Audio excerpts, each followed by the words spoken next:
Good morning. आज हम पढ़ेंगे लेसन 2 में जो जनसंख्या है उसके बारे में। तो देखिए, किसी देश की जनसंख्या का अध्ययन, किसी देश की जनसंख्या का अध्ययन उसकी सामाजिक, आर्थिक तथा राजनीतिक व्यवस्था, संरचना तथा प्रक्रिया को समझने, प्राकृतिक दशाओं को जानने एवं भूत, वर्तमान तथा भविष्य को स्पष्ट करने के लिए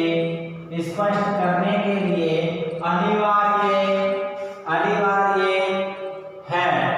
स्वतंत्र भारत में जनगणना अधिनियम 1948, स्वतंत्र भारत में जनगणना अधिनियम 1942 के आधार पर जनगणना की जाती है। देखिए, अगर कोई भी देश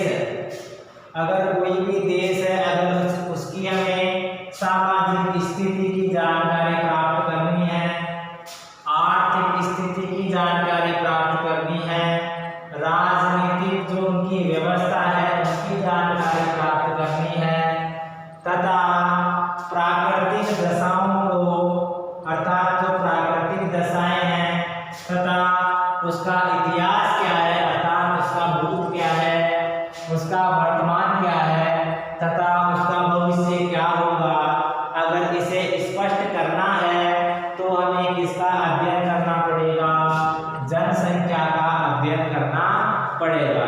अर्थात जो जनसंख्या है ये एक व्यापक शब्द है जिसके माध्यम से हम किसी भी देश की सामाजिक स्थिति, उसकी आर्थिक स्थिति, उसकी राजनीतिक स्थिति, उसका इतिहास, उसका भूत, उसका वर्तमान, उसका भविष्य आदि सभी तथ्यों को आसानी से समझ सकते हैं। ठीक है। भारत में जो जनगणना हुई है वो भारत में जनगणना 1948 में अधिनियम बना है जिसके माध्यम से हुई है। वैसे तो आप जानते हो कि जो जनगणना है 1881 में शुरू हो गई थी। ये अव्यवस्थित जनगणना थी और जो व्यवस्थित तरीके से हुई थी ये 1872 में हुई थी। ये 1872 में जनगणना हुई थी, लेकिन ये अव्यवस्थित थी। 1872 में जो जनगणना हुई थी वो अव्यवस्थित थी और इसके बाद में 1881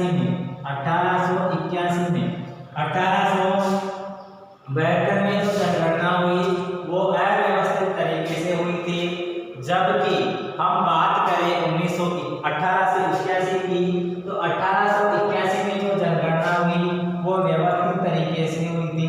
लेकिन हम भारत की बात कर रहे हैं तो भारत में ये जनगणना ब्रिटिश काल में हुई थी।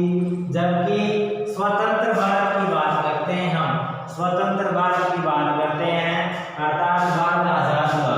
भारत कब आजाद हुआ? 15 अगस्त 1947। ये भारत आजाद हुआ 15 अगस्त 1947 को।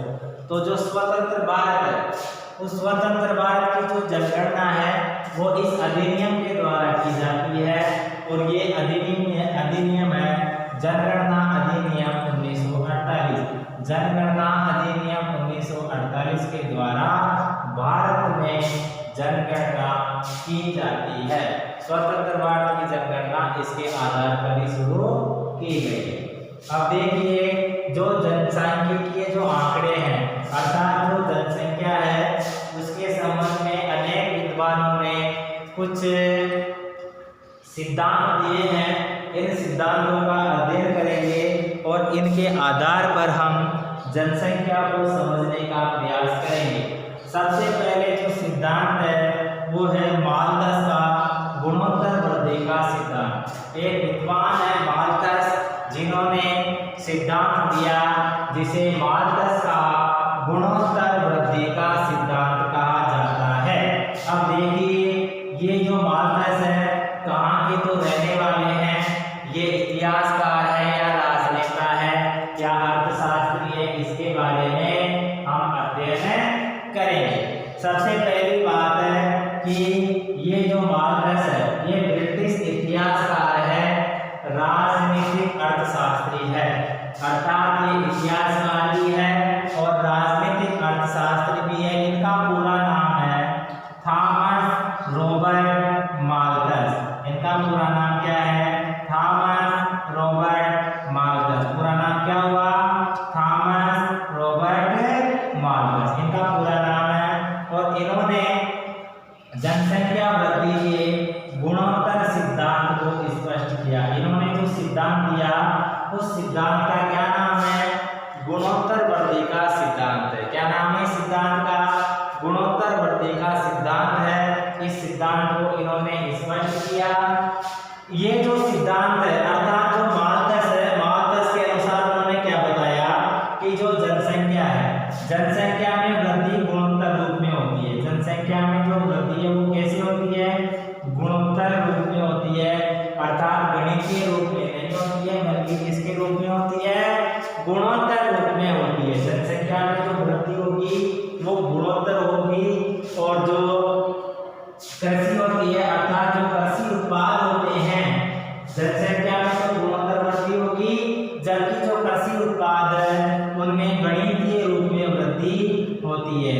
कृषि उत्पादों में कैसे बताया इन्होंने बताया गणितीय आधार पर, और जनसंख्या में कैसे बताया? गुणोत्तर आधार पर।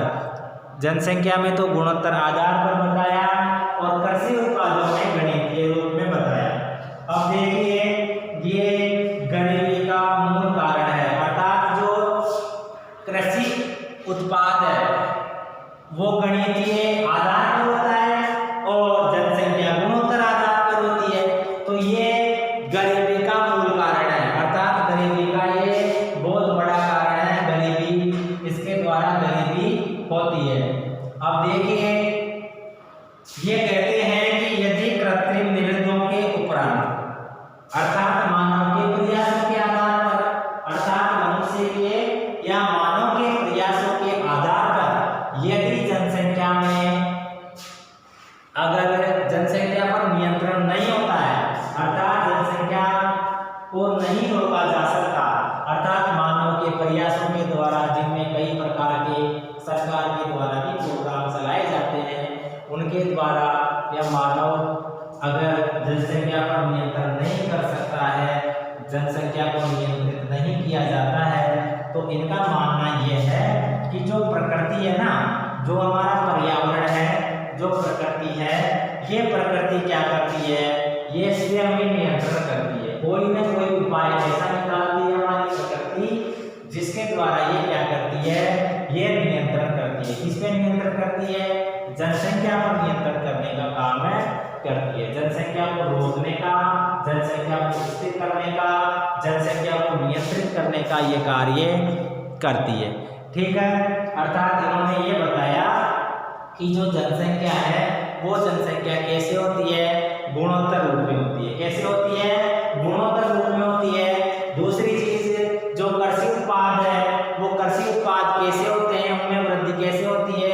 उनमें गणितीय आधार पर होती है। जनसंख्या में तो गुणोत्तर आधार पर हो गई, जनसंख्या में तो गुणोत्तर आधार पर वृद्धि हो गई, जनसंख्या में तो कैसे हो गई? गुणोत्तर आधार पर हो गई। और कृषि में कैसे हो गई? कृषि में हो गई गणितीय आधार पर।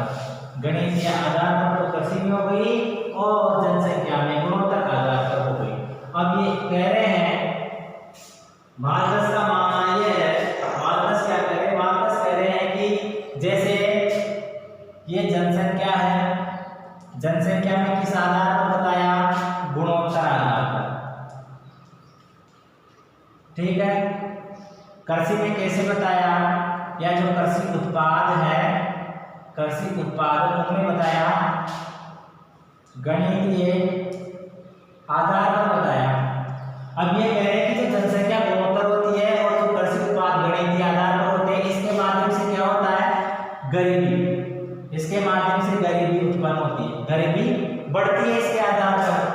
इसके बाद में इन्होंने बताया कि मानवीय प्रयासों से, मानवीय प्रयासों से अगर अगर जनसंख्या पर नियंत्रण नहीं हो पाता, अगर मानवीय प्रयासों के आधार पर जनसंख्या पर नियंत्रण नहीं हो पाता है तो फिर प्रकृति करती है नियंत्रण। कौन करता है? प्रकृति करती है।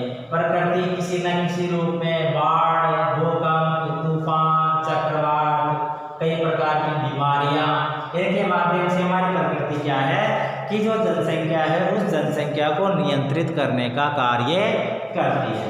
ये बताया मार्कस ने। किसने बताया?